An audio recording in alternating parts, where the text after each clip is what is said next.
ಭಕ್ತಾದಿಗಳು ತಮ್ಮ ಉಪಯೋಗಕ್ಕಾಗಿ ತಮ್ಮೊಡನೆ ತಂದಿರುವ ಉಪಯುಕ್ತ ವಸ್ತುಗಳು ಹಾಗೂ ಪವಿತ್ರವಾದ ಇರುಮುಡಿಯನ್ನು ತರುತ್ತಿರುವ ಪ್ಲಾಸ್ಟಿಕ್ ವಸ್ತುಗಳನ್ನು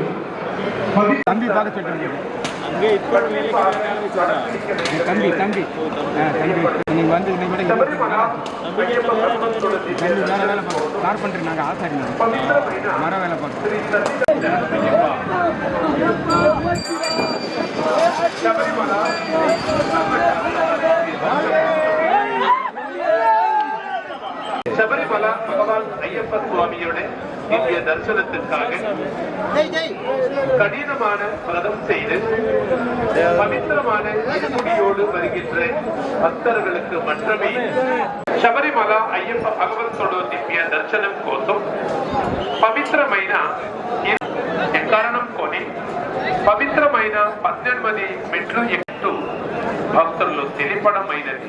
స్వామి శరణం, ಸ್ವಾಮಿಯೇ ಶರಣಮಯ್ಯಪ್ಪ. ಒಡೆಯುವ ತೆಂಗಿನ ಕಾಯಿಗಳನ್ನು ಒಡೆಯಲು ಸತ್ಯವಾದ 18 ಮೆಟ್ಟಿಲಿನ 2 ಬದಿಭಾಗಗಳಲ್ಲಿ ಸ್ಥಾಪಿಸಲ್ಪಟ್ಟಿರುವ ಕರಿಕಲ್ಲಿನ ಪೀಠಗಳಲ್ಲಿ ಮಾತ್ರವೇ ಕೂಡಾது என்று தெரியப்படுத்துகிறோம். பகவான் ஐயப்ப சுவாமியோட காணிக்கையாய் ஒடிக்க வேண்டிய தேங்காய்களே 18ஆம் படி இருபக்கங்களில் அமைக்கப்பட்டுள்ள கரிக்கல் பீடங்களில் மற்றவே தேங்காய்கள் ஒடிக்க வேண்டும் என்று பக்தஜனங்களோட பிரத்யேக சந்தையிലേക്ക്